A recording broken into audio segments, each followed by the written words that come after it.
So in the last tutorial, we went over a basic introduction to Away3D 4.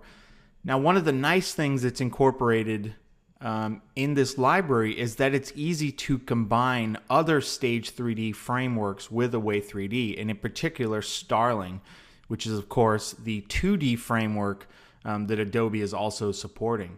And in this tutorial, I'm going to show you how you can integrate both Starling and Away3D together, because this is a very common need. Let's say you're building a 3D game, but you want to have a 2D layer in there, let's say for like an interface or things like that. It's a pretty important thing to know how to do. So we're going to start with the finished product from this tutorial, which is just this interactive 3D cube. Now I've also put that finished Flash Builder project in the tutorial files. So if you haven't done that, you can grab those as well. Now, one of the things to point out is that for this to work, we actually need kind of the cutting edge release of Starling. So you're going to want to go to the GitHub site for Starling and check it out from there, because it actually includes an important change that Away3D needs. So make sure you get the very latest version of the Starling framework. Okay, over in Flash Builder, I have that same project we worked on last time. Now I've included some new assets in the tutorial files for this video, and just add those to the source folder of the project. So it contains a background PNG, a bitmap font. So you can see here, this is going to be a background, which we're going to add some particles to. And then we have this bitmap font that I've created using Glyph Designer. And we're going to use that to display some dynamic text on top of our 3D scene. Another thing that I've included is a smoke particle effect, which I created with Particle Designer. So we have the PEX file and also the texture PNG. So just make sure you have all of those added. Okay, so what I'm going to do first is to create my two Starling instances. So I'm going to have two different Starling essentially layers stacked with the Away3D layer in the middle. The first is going to be a background layer, which is going to have that smoke particle effect on. So I'm just going to go into my project, into the default package, and say new ActionScript class. Now again, you're going to want to make sure that you link up your project with both the Away3D source and the Starling source, obviously. So we're going to call this smoke, because this is going to have a smoke effect on the background. And since we're in Starling now, we need to make that a subclass of starling.display.sprite. Okay, so this is essentially going to be a particle effect layer with that background image as well. So we need to first embed those items. So I'm going to embed source. Let's first get that background PNG, and that's just called bg.png. And I'll have a class for that. Private var. Again, I'll just call it bg type class. And I'm just going to copy this, and now we're going to embed that texture PNG, which is actually called smoke texture. And I'll just call it p texture for particle texture. And then lastly, we need to embed that PEX particle effect. And that is just called smoke.pex. Now remember, this is actually a XML file, so we need to set the MIME type to application octet stream. And I'm going to call this pxml for particle XML. Okay, so the first thing we're going to do in the constructor is to add that image to the background. So what I'm going to just say is to add child, and then I'm going to use a factory method of the image class in Starling. I'm going to say from bitmap, and then this is going to be new bg, like that. And now let's go ahead and set up that particle effect. So I'm going to create a new variable, and I'm going to call it ps for particle system is equal to new pd particle system. And to that, I need to send in the XML file and the texture. So we need to cast this to XML. I'm going to create a new instance of pxml. And then lastly, we need the texture to pass in. And for this, I'm going to use a factory method of the texture class, starling.textures. And we can say from bitmap, new p texture, like that. And I want to create that as an instance variable. So we have this created. And now we just need to set up our particle system a little bit. So firstly, we need to add it to the juggler if we want it to be animated, which obviously we do. So starling.juggler.add ps. And we're going to call start on that particle system because we want it to start and just run indefinitely. And then lastly, we need to add that to our Starling display list here. So I'm going to add child PS. Now, one of the things that we're going to have to do is in our Starling instance, we may need to get access to this class from our main document class for our project, which of course is not a Starling based document class. It's got Away3D in there. It's got other things. So what we want to be able to do is to be able to get a reference to this instance in case we actually need to use it. So we're going to create a simple property up here. I'm going to say private static var instance, and this is going to be of type smoke, which is this class. And then I'm going to create a public static function down here, public static function, and I'll call it getInstance. And this is going to return an instance of the smoke class. And all I'm going to do is to return this instance right here. So return instance. And then in my constructor, all I'm going to do is when I first come into this is to say instance equals this. So what this is going to allow me to do is inside of my main document class here, I can actually get, once I start my Starling instance using this class, I can actually get into this class with this reference. So that's just an approach you can use to be able to get access into this class. So that's all we're going to do for this Starling sprite. So now we're going to create another one, which is going to be our text that's going to be on top of our Away3D scene. So I'm going to create another ActionScript class, and let me just call this inc number for incrementing number.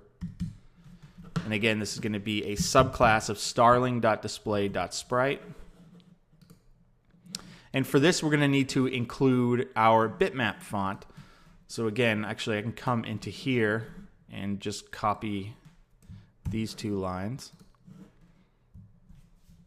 and paste those in. So now we need to import our bitmap font image, which is actually just called font.png. And I'll just call this F texture. And then our font, our XML, is actually just called font.fnt. And again, it's of type XML, so we're going to need the octet stream designation here. And we'll just call this fxml. So if you haven't worked with bitmap fonts, the first thing we have to do is to actually register this with the Starling text field so we can use this font. So we're going to say text field, starling.text.text field, register bitmap font. Now we need to create a new instance of the bitmap font class. And to that we pass in the texture and the XML file. So again, for the texture, we're going to use a factory method of the texture class, which is from bitmap. And we're going to say new F texture, like that. And then the next thing I'm going to pass in is the XML, which I'm going to need to cast to XML. And that's new F XML.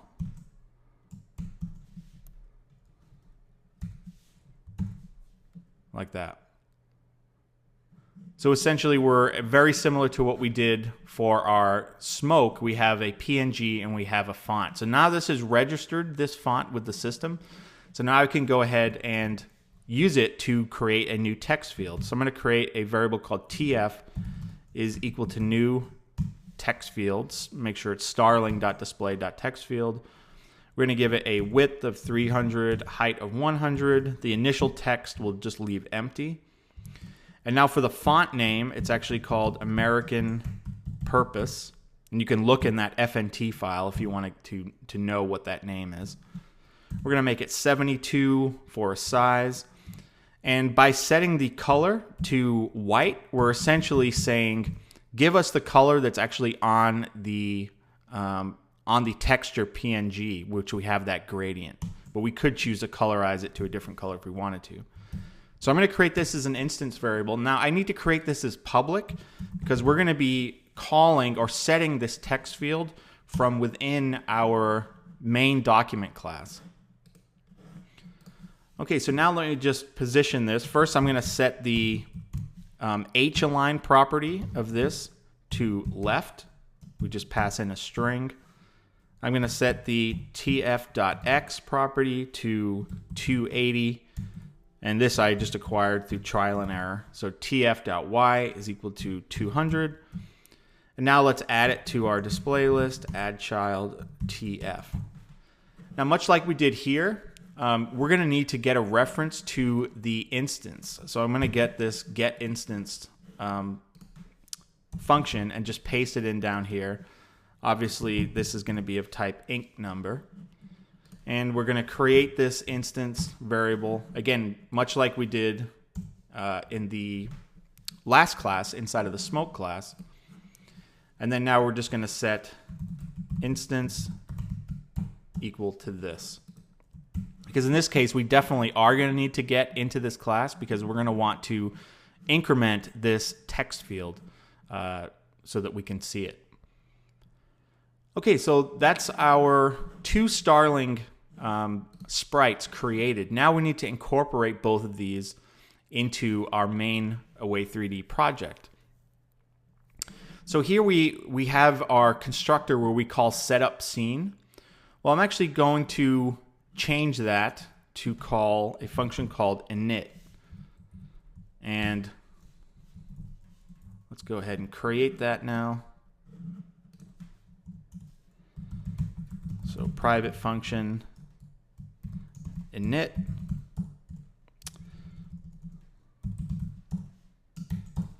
So inside of this init function, what we need to now do is to create a couple of different properties. One is an instance of the Stage3D Manager class, and the other is the Stage3D Proxy class. And this allows you to have multiple Stage3D, essentially drawing context combined together. So we're going to add those two different Starling contexts in addition to our Away3D one, and we're going to use these two helper classes to do that. So I'm going to create a variable called, oops, not there, inside of this init function called Stage3D Manager, and that's going to be that's going to be a static property of the Stage3D Manager class.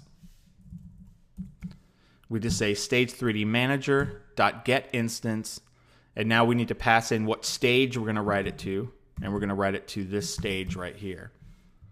So I'm going to create that as an instance variable. Now the next thing we need is an instance of the Stage3D Proxy class. So I'm going to create a property here called Stage3D Proxy is equal to, and now we actually get the proxy from that Stage3D Manager class.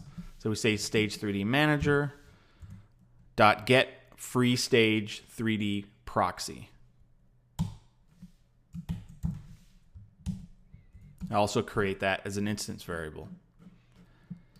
Now what we need is to have an event that's going to fire once our context 3D has actually been created. And when that has finished, then we can go ahead and start setting up both our Away3D and our Starling scenes. So we're going to listen for this on this Stage3D Proxy instance. So we're going to say add event listener. And we're going to go into the Stage3D event class, which is in Away3D, and we're going to listen for the context 3D created, because that will let us know when it's time, it's okay to actually create our 3D scenes. So I'm going to have it call a function called onCreate. I'm going to generate that event handler. And now inside of here, I'm going to call two functions. First, I'm going to call init Away3D. Then I'm going to call init Starling. And that's going to do exactly what it sounds like. It's going to first initialize our Away3D scene, which we've already done in the last tutorial. But then we're also going to call init Starling. So I'm just going to rename this function to init Away3D, and we'll just have it create this method for us called init Starling. So in this init Away3D, again, we've already done this in the last tutorial. There's a couple of changes we need to make here. First thing we have to do is for our view, we need to set its stage 3D proxy. So you can see we have a property called stage 3D proxy, and we're going to set it equal to our proxy object or instance that we created in the last step. So we're essentially setting it to that proxy that we created. Now what we need to do is to set the share context property of our view 3D to true. And this is going to allow it to share its drawing context with both of our Starling instances.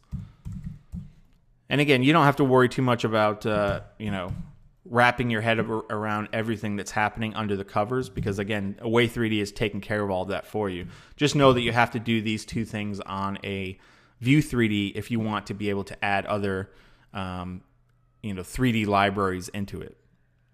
So everything else here now can stay at the defaults. Now we're going to remove this add event listener here because we actually want to fire that once our two initialization functions are created, like that. Now for the Starling method, and this is where we're going to add our new stuff. So essentially what we have to do now is to very much, if you've done Starling before, if you haven't, definitely check my tutorials on how to do that. But we're going to create two new instances of Starling. So the first one I'm going to create, well, I'm just going to call it star BG. This will be our Starling background layer, is equal to new Starling. And the first thing we pass in is which class do we want to be the main class for the Starling instance, and we want it to be that smoke class that we created. Now we pass in the stage, which is our stage object. And now here's the important part. First, we provide a viewport, and this is essentially going to be the viewport, which is our Away3D scene. So we get that by saying stage 3D proxy dot viewport, and that returns the correct viewport. Now we need the actual stage 3D instance, which this is going to actually draw into, and we also get that from the stage 3D proxy class, and we go to the stage 3D property like that, and then we can close this now. And I'm going to create that as an instance variable at the top. So now we have our first stage 3D instance created. Now we're going to go ahead and create our second one. And this one is actually going to be that text. So let's just call it star text. Again, is equal to new Starling. Except this time we're going to use that inc number class that we created. Pass in stage. Now to get our viewport, we say stage 3D proxy dot viewport. And again, we pass in stage 3D proxy dot stage 3D. And this is, again, so Starling can draw into that shared context. And let me go ahead and create that as an instance variable at the top. So now, like I mentioned before, inside of this one, we actually need to get to this instance, this class instance here, in order to be able to update this text field. So what I'm going to do to do that is to come under here, and now I'm going to get a reference to that class. Well, that's really easy to do. Let let me just call this, we'll call it star text instance, like that. I'll just call it STI. And that's going to be equal to the inc number dot get instance. And that is essentially going to get me the correct instance so that I can increment that text value or that text field inside of here. Now, one of the things you'll notice is I haven't started these Starling instances, and you don't do that in this case because what you're actually going to want to do is to manually increment the Starling scene, and we'll do that from our main loop in a second. Now, one of the things I need to do is I haven't actually positioned that smoke particle effect. So I can actually come in here and just do that too. I'm going to set its emitter X and emitter Y properties just so it's actually positioned correctly. I forgot to do that before. So we're going to go to ps.emitterX, and that's going to be set at 320, and then ps.emitterY is going to be set at 480. And again, this was just through trial and error. Okay, so back here now, if in our onCreate, we've initialized Away3D, which we did in the last tutorial. We've initialized our Starling instances, and we've now, essentially are calling this add event listener here to call our main game loop. Now we need to change how we do things in this main game loop. Now there's a couple of different options, there's a great blog post on the Away3D site going over these options, but you can either do things manually, which I prefer, or you can actually listen for this enter frame loop. Actually, I can't remember exactly where it tells you to listen for them. You can see, I'll put a link to that blog post. But essentially, it will do things in a more automated way. But I prefer to know what's going on, so we're going to do things the manual way here.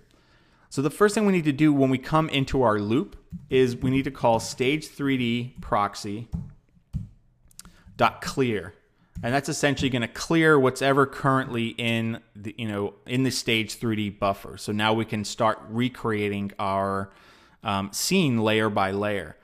So I want the Starling effect, which is our background. I want that to be rendered first, obviously. So all I do to say that is to call star, and wait, I think I called it something different up here. So it's star BG dot next frame. And this is the thing that's only in the latest version of Starling. That's why I said you need to get it from GitHub. Essentially, this will generate the next frame and render the next frame of the Starling instance. So now I have the star background layer rendered. Now I just want to do my regular Away3D stuff, which I've done here, adjusting the pan angle, tilt angle, and then rendering that Away3D layer. Now, lastly, I'm going to actually render this top Starling layer, which I've actually called, where is it? Star text. So star text dot next frame. Now, one of the things I'm going to want to do here before is to actually go ahead and update that text field. And remember, I get to that by using this STI variable, which is holding the instance that's inside of that stage 3D. So to do that, I'm going to say STI.tf, because remember, we actually made that as a public text field. .text is equal to, and now we're going to want to create a counter, which is just going to increment that variable. So I'm going to say count plus plus. We'll create that as an instance variable at the top. We'll make that an integer, and we'll set it to 0 immediately there. So we're just going to say count plus plus, and I'll do a toString on that, just so we can see some text, being changed on every frame. So now we have our three stage 3D layers being rendered. First, we render the Starling instance background. Then we render the Away3D layer. Now we're rendering that text field. Now the last thing we need to do is to tell the stage 3D proxy to present that, which is essentially going to paint it to the screen. And like I mentioned before, with the easy way of doing this, you don't have to call the clear and present methods. But again, it's kind of nice, I think, to do it manually so you have an idea of what's going on here. So to change the stacking order of these, it's as simple as moving this here, just essentially moving these things around in a different order will change the stacking order. All right, so let's go ahead and test it and see if it works. So here you can see we have our Away3D cube in the middle. We have our Starling background with that smoke particle effect. We have our Away3D cube, and then we have our Starling bitmap font text field incrementing dynamically. So that's essentially 3 layers of Stage 3D all being presented together, again, using that Stage 3D Manager and Stage 3D Proxy class that's available in Away3D. So the main things to remember is that when you're creating your Starling things, you don't actually start the Starling instance. We're stepping through it manually here in our main loop. So that's the basics of integrating Starling and Away3D.